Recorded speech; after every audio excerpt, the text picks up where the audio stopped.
September 2023 is the reviewed date for the completion and takeover of the first phase of the remodeled Appiatse township. The target was to complete the 124 housing units by June 2023 after the initial one-year plan was changed due to delays in temporary relocation for victims and other factors. A Deputy Minister for Lands and Natural Resources, Mr. Benito Owusu-Bio, and the Appiatse Reconstruction implementation team were on an assessment tour of the location in the Prestea Huni Valley Municipality. Clara Mlano reports. And all hands on deck to raise these structures at various levels of completion for victims of the January 20 Appiatse disaster. Work on all 6 lots are progressing steadily, with some at the lintel level. The first phase of work cost about 45 million Ghana cedis, with a choice of earth bricks for the construction in line with building an eco-friendly, sustainable and green community. Road demarcations, walkways, gutters were all being laid out. It gets fund projects comprising a 6-unit classroom block for the basic level, and a junior high school has commenced to be ready for use when the community relocates here. In all, the team's assessment of quality and speed in the construction rated the best performing contractor at 39% and the least performing at 29%. They urged the project consultants, ASO, to inject some life into the work to meet the stipulated deadline before any disruptions when the rains set in.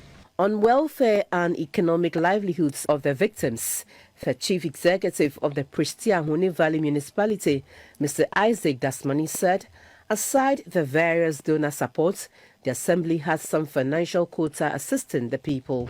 Sometimes when they give patients and others, we also give them money to buy. And then 1 year on, at least now we have about only 8 who are still in critical condition, and then about 9 of them who still have some metals, within their bodies that we are nurturing.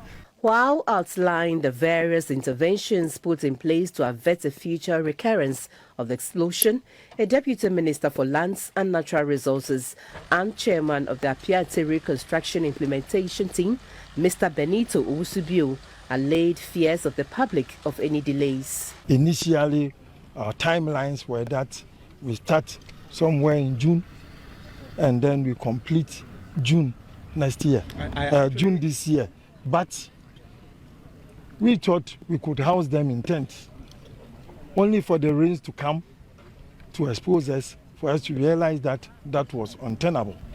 So we went ahead and resettled them in 37 buildings.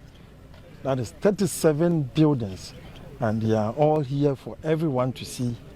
We roofed them, put in windows, put in sanitary conditions for them to be able to live in an environmentally good environment. In every contract, there's a capacity to do an extension of time. You look at the work, you look at the progress, you look at the challenges, and then you review it. So the review has been based on some of the points that Honourable made earlier. We had to focus on the temporary housing, the 37 of them. Then they had a few challenges on site too. So we're just trying to give a realistic program that by September, between June to September, that job will be done. The original contract period is what we're dealing with.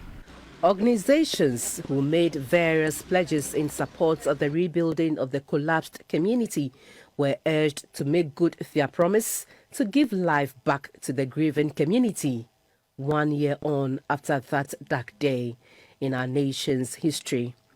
Clara Mlano, GBC News, Appiatse.